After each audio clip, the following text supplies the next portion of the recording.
누가 술자리에서 들려준 이야기인데 묘하게 현실적이라서 아직도 기억에 남아 있습니다. 그 형이 그러더군요. 한 번 끊었다고 생각했던 마카오에 결국 다시 발을 들였다고요. 이유는 단 하나, 잃었던 돈을 되찾겠다는 생각 때문이었다고 했습니다. 도착하자마자 그는 카지노로 곧장 향했고 20만 위안을 칩으로 바꿨다고 했습니다. 사람이 비교적 적은 테이블에 앉으려는 순간 단아하게 생긴 딜러가 손짓하며 자리를 권했고 앉자마자 익숙한 얼굴이 다가왔다고 합니다. 호스트 엘라라는 여자였는데 늘 그렇듯 직업적인 미소를 띠고 정말 오랜만이라며 인사를 건넸다고 합니다.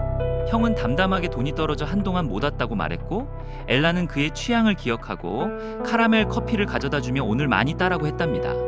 형은 서두르지 않았다고 했습니다. 경험상 급하게 들어가면 반드시 잃는다는 걸 알고 있었기 때문이죠. 칩을 내려놓고 흐름을 지켜보는데 옆자리에 앉은 통통한 아저씨가 말을 걸어왔다고 합니다. 이번 판이 좋다며 왜 안 거냐고 재촉했지만 형은 고개를 저었습니다.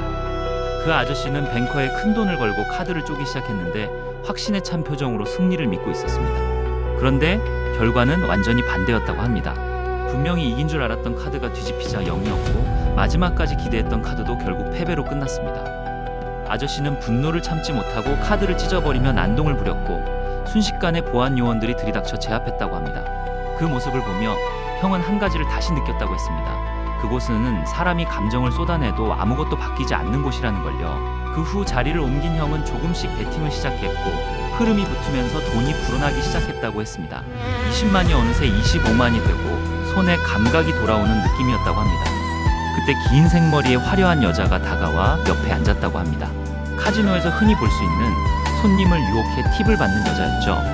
그녀는 계속 훈수를 두며 뱅커 쪽이 좋다고 말했고 형은 그 분위기에 휩쓸려 몇 판 더 이겼다고 했습니다.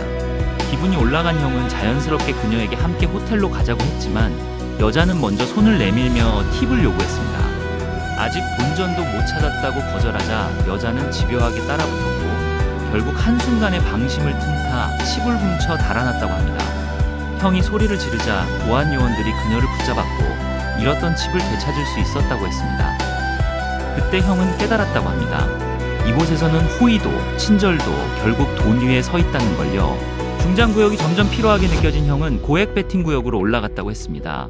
그곳에서 밤새 돈을 잃고 분노에 찬 한 남자를 보게 되었고 직감적으로 그 사람의 반대로 베팅하면 이길 수 있겠다고 생각했다고 합니다. 실제로 몇 판 연속으로 맞아 떨어졌고 돈은 계속 불어나기 시작했습니다. 하지만 그 남자는 결국 형을 의심하며 시비를 걸었고 둘 사이에 몸싸움까지 벌어졌습니다. 경찰이 와서 상황을 정리했고 상대는 출입 금지 조치를 당한 채 끌려나갔다고 합니다. 형은 그 순간에도 이상하게 아쉬웠다고 했습니다. 자신에게 계속 돈을 벌어주던 흐름이 사라진 느낌이었기 때문이라고요. 이후 혼자 남은 테이블에서 형은 계속 이겼습니다. 베팅 금액은 점점 커졌고 순식간에 수십만 위안의 이익을 올렸다고 합니다. 주변에 사람들이 몰려들고 자신이 마치 모든 걸 읽어낸 사람처럼 느껴졌다고 했습니다. 그런데 그때부터 상황이 바뀌었다고 합니다. 카지노 측에서 딜러를 교체했고 분위기가 미묘하게 달라졌다고 했습니다. 그리고 검은 옷을 입은 한 여자가 나타나 맞은편에 앉았는데 이상하게도 형이 거는 반대쪽에만 계속 거액을 걸었다고 합니다. 그녀가 등장한 뒤부터 형의 흐름은 완전히 끊겼습니다. 불안이 올라왔고 베팅은 점점 커졌습니다. 결국 마지막 판에서 남은 돈 전부를 걸었고 결과는 단 한 점 차이로 패배였습니다. 그 순간 모든 것이 사라졌다고 했습니다. 자리에서 일어나는데 머리가 멍해졌고 주변에서 그 여자가 카지노 측 사람일지도 모른다는 소문이 들려왔다고 합니다. 진짜인지 아닌지는 중요하지 않았습니다. 이미 결과는 끝났으니까요. 호텔로 돌아간 형은 아무 생각 없이 잠들었고 다음날 아침 호스트에게 전화를 받았다고 합니다. 포인트가 부족하니 방을 비워야 한다는 말이었습니다. 어제까지 웃으며 대해주던 태도는 온데간데 없고 그저 냉정한 안내뿐이었다고 합니다. 그 형은 그때 확실히 느꼈다고 했습니다. 마카오는 돈이 있을 때만 천국이고 돈이 사라지는 순간 아무것도 아닌 곳이 된다는 걸요. 그 화려함 뒤에 있는 건 결국 철저한 계산과 구조라는 걸요. 그리고 이야기를 마치면서 형은 이렇게 말했습니다. 그날 이후로 다시는 같은 이유로 그곳에 가지 않겠다고요. 돈을 되찾겠다는 생각으로 들어가면 결국 더 큰 걸 잃게 된다는 걸 똑똑히 봤다고 했습니다. 지금은 예전처럼 큰 돈을 쥐고 사는 삶은 아니지만 대신 잃지 않는 삶을 선택했다고 했습니다.